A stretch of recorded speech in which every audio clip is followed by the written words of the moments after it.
요한복음 20장 1절에서 31절까지 말씀 좀 길지만 다 읽겠습니다. 제가 석절 읽고 우리 성도님들께서 한 절 읽고 교독하겠습니다. 제가 먼저 석절 읽겠습니다. 안식 후 첫날 일찍이 아침 어두울 때에 막달라 마리아가 무덤에 와서 돌이 무덤에서 옮겨진 것을 보고 시몬 베드로와 예수께서 사랑하시던 그 다른 제자에게 달려가서 말하되 사람들이 주님을 무덤에서 가져다가 어디 두었는지 우리가 알지 못하겠다 하니 베드로와 그 다른 제자가 나아가서 무덤으로 갈새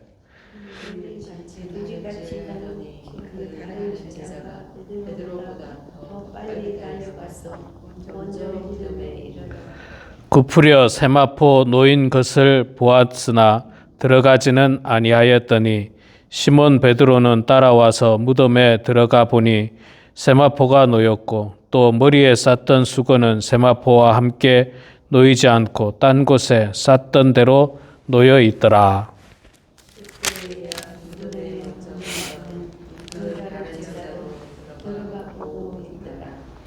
그들은 성경에 그가 죽은 자 가운데에서 다시 살아나야 하리라 하신 말씀을 아직 알지 못하더라. 이에 두 제자가 자기들의 집으로 돌아가니라. 마리아는 무덤 밖에 서서 울고 있더니 울면서 굽으려 무덤 안을 들여다보니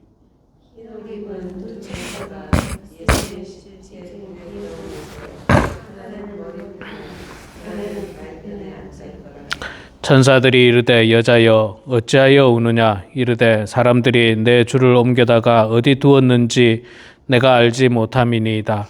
이 말을 하고 뒤를 돌이켜 예수께 서 계신 것을 보았으나 예수이신 줄을 알지 못하더라. 예수께서 이르시되 여자여 어찌하여 울며 누구를 찾느냐 하시니 마리아가 그가 동산지기인 줄 알고 이르되 주여 당신이 옮겼거든 어디 두었는지 내게 이르소서. 그리하면 내가 가져가리이다.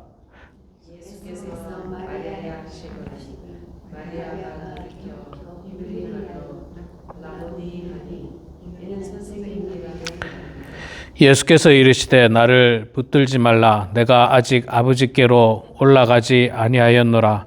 너는 내 형제들에게 가서 이르되 내가 내 아버지 곧 너희 아버지 내 아버지 곧 너희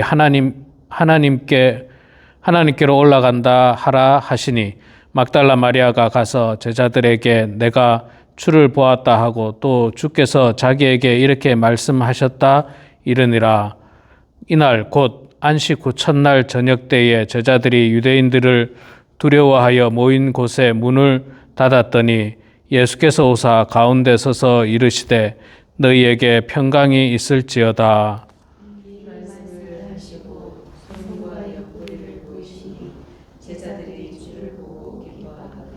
예수께서 또 이르시되 너희에게 평강이 있을지어다. 아버지께서 나를 보내신 것 같이 나도 너희를 보내노라.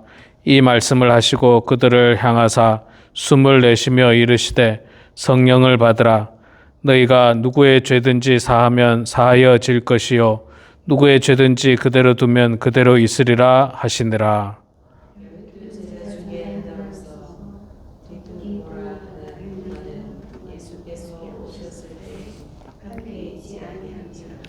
다른 제자들이 그에게 이르되 우리가 주를 보았노라 하니 도마가 이르되 내가 주의 손에 못자국을 보며 내 손가락을 그 못자국에 넣으며 내 손을 그 옆구리에 넣어 보지 않고는 믿지 아니하겠노라 하니라. 여드레를 지나서 제자들이 다시 집 안에 있을 때에 도마도 함께 있고 문들이 닫혔는데 예수께서 오사 가운데 서서 이르시되 너희에게 평강이 있을지어다 하시고 도마에게 이르시되 내 손가락을 이리 내밀어 내 손을 보고 내 손을 내밀어 내 옆구리에 넣어 보라. 그리하여 믿음 없는 자가 되지 말고 믿는 자가 되라.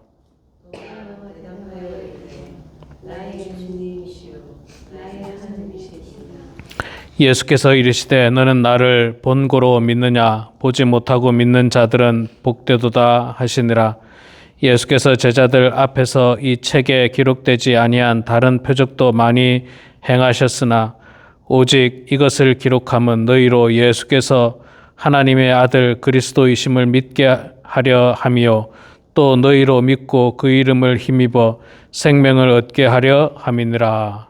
아멘. 네, 우리 사랑하는 성도 여러분, 오늘 또 이 아침에 나오신 여러분 축복하고 환영합니다. 이 아침에 하나님의 선한 마음이 여러분 마음과 함께하기를 소망하고요. 하나님의 평강이 여러분들 마음 가운데 함께하기를 소망합니다. 우리 심려인 입사님 기도해 주셨던 것처럼 전쟁이 빨리 끝나야 됩니다.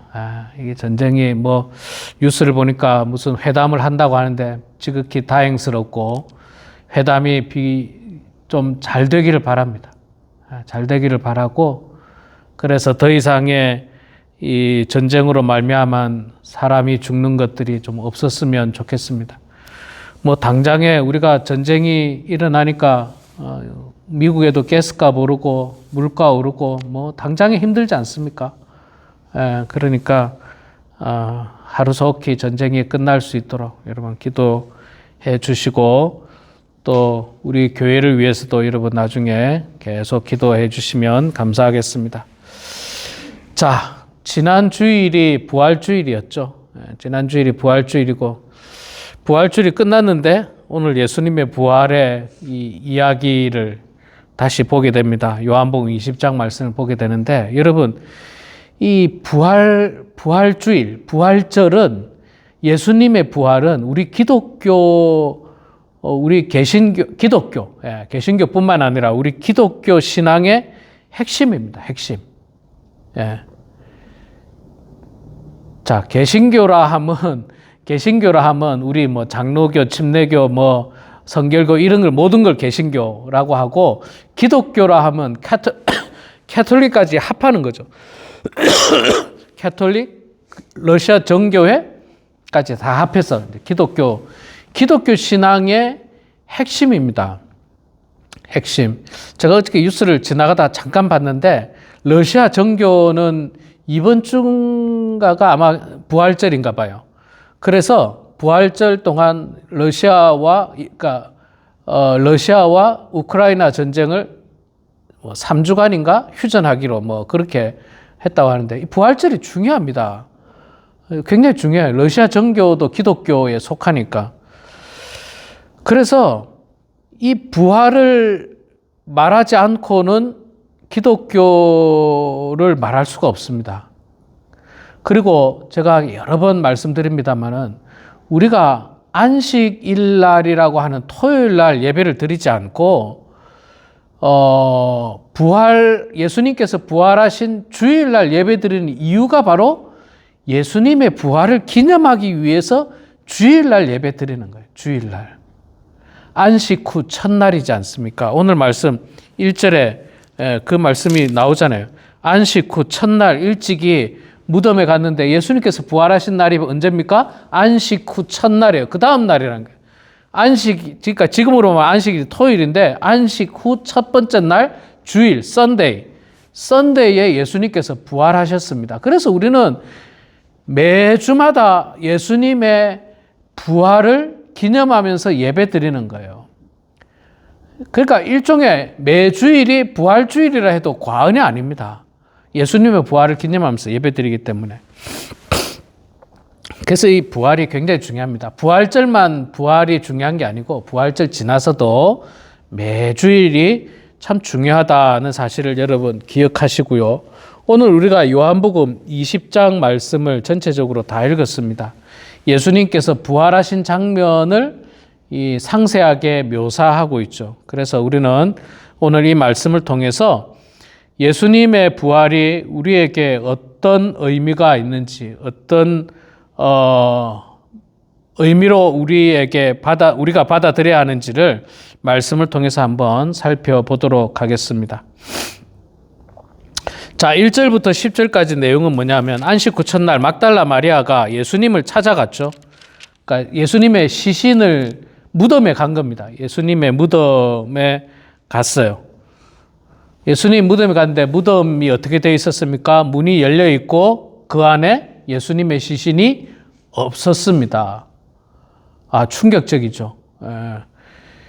지금 우리나라도 여러분 돌아가신 분의 시신을 소중하게 생각하잖아요. 우리나라도 시신을 소중하게 생각합니다. 그래서 시신을 옛날에는 아주 잘 모시려고 노력했죠.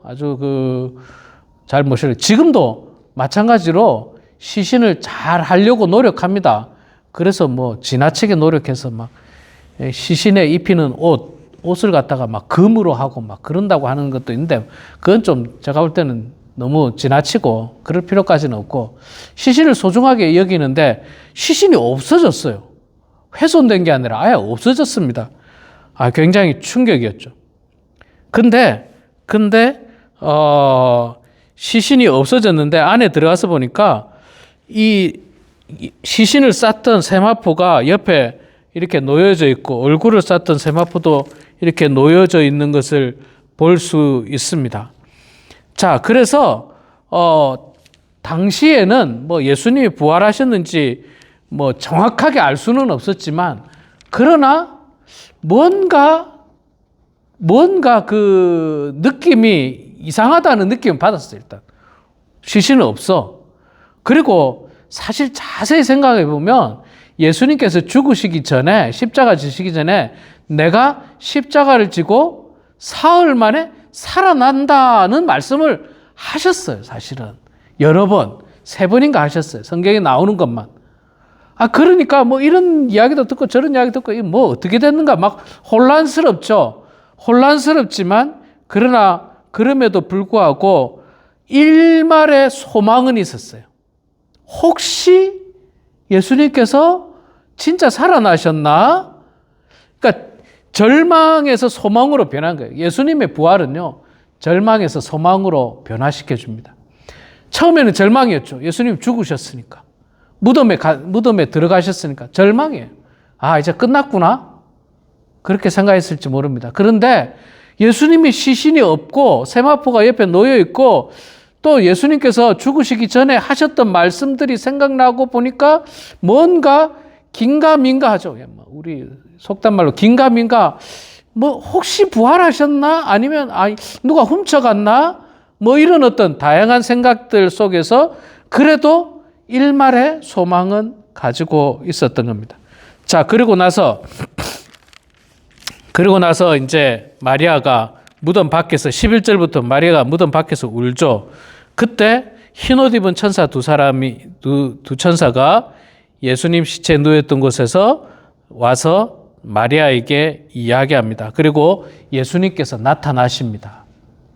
나타나세요. 15절에 나오죠. 예수께서 이르시되 여자여 어찌하여 울며 누구를 찾느냐. 그때까지도 마리아는 예수님인지 몰랐어요. 그냥 동산에서 일하는 사람, 묘지를 관리하는 사람인 줄 알았어요. 혹시 알거든 우리 예수님의 시신이 어디 가는지 좀 알려주세요. 예. 그러니까 예수님께서 마리아야 자신을 나타내거든요. 예. 그랬더니 그 마리아가 예수님 라보니 예. 선생님이란 표현이라고 성경에 나오죠. 선생이여 그렇게 이야기하는데 예수님께서 아직 나를 붙들지 말라 그렇게 말씀하시고 예수님께서 가장 먼저 막달라 마리아에게 나타나셨어요. 자, 그러면 예수님의 부활은 또 슬픔을 뭘로 바꿨습니까? 기쁨으로 바꿨죠. 여러분, 죽었다가 살아나는 이 기쁨을 어찌 이루 말로 표현할 수 있겠습니까? 예를 들어서 우리 또 일상생활에서 사랑하는 가족 중에 한 사람이 큰 병으로 이제 죽을 수밖에 없다. 의사들도 이제 더 이상 치료할 게 없습니다. 마음의 준비를 하십시오. 그런 어떤 사형 선고와 같은 이야기를 들었는데 기적적으로 살아나는 거예요. 가끔 그런 일이 있지 않습니까, 여러분? 가끔 우리 일상에도 그때 여러분 당연히 기쁘겠죠. 당연히 기쁘겠죠. 모두가 안 된다고. 심지어 의사들도 이거는 의학적으로 더 이상 할 게 없습니다. 마음에 준비하세요. 이랬는데 그 사랑하는 가족이 살아났어요. 그러면 이건 뭐 잔치를 벌일 만큼 기쁜 일이죠. 잔치를 벌일 만큼. 예수님의 부활은 절망을 소망으로 바꾸고 슬픔을 기쁨으로 바꾸셨어요. 슬픔을 기쁨으로. 그렇습니다. 자, 19절 이하에서부터 보면 예수님께서 제자들에게 이제 나타나시죠. 19절에 보니까 이날 곧 안식 후 첫날 저녁 때에, 그러니까 안식 후 새벽에 막달라 마리아 만났고 주일날 새벽에, 안식 후 첫날 저녁에, 주일날 저녁에 제자들이 모인 곳에, 제자들이 주로 어디서 모였다고 제가 성경부 시간에 이야기했습니까? 예, 마가의 다락방에 모였다고 이야기했잖아요. 그렇죠? 거기가 주 모임 장소였어요. 거기 성령도 받고 거기서 최후의 만찬도 했고 거기 늘 모이던 곳이었어요. 이 제자들이 무서워가지고, 유대인들 때문에 무서워가지고 문을 꼭 닫고 있었는데 예수님께서 나타나셨어요. 그리고 예수님께서 제자들에게 너희에게 평강이 있을지어다. 예, 평강이 있을지어다. 놀라운 광경을 보게 되는 겁니다. 죽었던 예수님께서 살아나셨어요. 그리고 21절에 예수님께서 또 이르시되 너희에게 평강이 있을지어다. 아버지께서 나를 보내신 것 같이 나도 너희를 보내노라. 자, 예수님께서는 이제 제자들에게, 두려움 가운데 있는 제자들에게 뭘 주십니까? 사명을 주세요. 아버지께서 나를 보내신 것 같이 나도 이제 너희를 보낸다. 예수님의 부활은 두려움을 사명으로 바꿔주십니다. 두려움을 사명으로 바꿔주세요. 그래서 그 사명 붙들고 제자들이 이제 나아가서 작은 예수로서의 삶을 살죠. 또 다른 예수로서의 삶을 삽니다. 이제 제자들이 이제 사도행전에 가서 성령 충만 받지 않습니까? 얼마 못 되어서 성령 충만 받고 나서는 이 제자들이 예수님처럼 사역을 하는 거예요. 우리 성경부 때 봤잖아요. 사도행전 3장에 베드로와 요한이 안전병이를 이렇게 세우지 않습니까? 예수님도 그랬잖아요. 병자들을 고치고. 그리고 베드로가 설교하지 않습니까? 2장에서 보면 말씀을 전하고. 네. 그런 사역들을 이제 하는 거예요. 그러니까 한 명이었던 예수님께서 죽으시고 부활하시고 승천하셨습니다. 그런데 이제 12명의 작은 예수들이 나타난 거예요. 예수님이 나타나요. 12명만이 아니에요. 사실은 추종하였던 여러 명, 70명 이상이, 예를 들면 사도행전에 보면 나오는 스데반 집사 같은 사람은 제자가 아니거든요. 스데반 집사예요. 그런데도 그는 순교할 만큼 복음을 전했던 사람이에요. 그러니까 꼭 12명만이 뭐 예수님의 핵심 제자가 아니라 70명 이상이 예수님의 핵심 제자인데, 한 명 예수님은 부활 승천하셨는데 70명의 예수님이 나타나셔가지고 예수님과 같은 사역들을 한다는 겁니다. 이거 놀라운 일이죠. 기가 막힌 일입니다. 예. 여러분, 우리도 있잖아요. 우리도 별 볼 일 없는 사람인 것 같아도 우리도 작은 예수로서의 삶을 살아야 됩니다. 내가 예수다. 내가 예수다. 예. 그런 마음으로 살아야 됩니다. 그런 마음. 예. 우리 정치 이야기 하니까 좀 그렇지만 우리 정치 구호 중에도 그런 거 있잖아요. 내가 누구다. 뭐 이런 이야기 있지 않습니까? 내가 누구다. 여러분, 내가 예수라는 마음을 가져야 돼요. 내가 예수님의 사역을 이어받은 작은 예수다. 그러니까 그런 마음을 가지고 살면은 여러분 얼마나 우리가 조심해야 됩니까? 말하는 것도 조심해야 되고 행동하는 것도 조심해야 되고 예수님처럼 살아야 하잖아요. 우리가 작은 예수. 예. 작은 예수처럼. 무엇을 하든지 간에 예수님처럼. 예수님은 부활하시면서 제자들에게 두려움을 사명으로 바꿔주셨습니다. 이제 너희들이 내가 되라. 이제 너희들이 작은 예수가 되라. 그러면서 제자들을 파송하는 겁니다. 자, 마지막으로 24절부터 29절까지 보면 그 제자들이 모인 곳에 하필 한 사람이 빠졌어요. 누가 빠졌습니까? 도마라고 하는 제자가 빠졌어요. 도마가 여러분 영어로 토마스입니다. 토마스. 한국말로 도마인데 토마스. 도마라는 제자가 하필 그 시간에 어디 갔는지 빠졌어요. 그래서 예수님을 못 만났습니다. 못 만났어요. 그 제자들이 말했잖아요. 도마야, 우리가 그날 예수님 만났어. 예수님 우리한테 오셨어. 그랬더니 도마가 뭐랍니까? 에이, 난 못 믿겠어. 나는 예수님의 그 못에 찔린 손을 내가 만져보고 창으로 찔린 옆구리를 내가 만져보면 모를까? 에이, 난 못 믿겠어요. 베드로 형님, 난 못 믿겠어요. 그랬는데 8일 후에 26절에 나오죠. 여드레를 지나서 제자들이 다시 집안에 있을 때에 도마도 함께 있고 문들이 닫혔는데 예수께서 오사 가운데 서서 이르시되 너희에게 평강이 있을지어다 하시고 도마에게 이르시되, 예수님 도마를 아셨어 이미. 도마에게 이르시되 내 손가락을 이리 내밀어 내 손을 보고 내 손을 내밀어 내 옆구리에 넣어보라. 그리하여 믿음 없는 자가 되지 말고 믿는 자가 되라.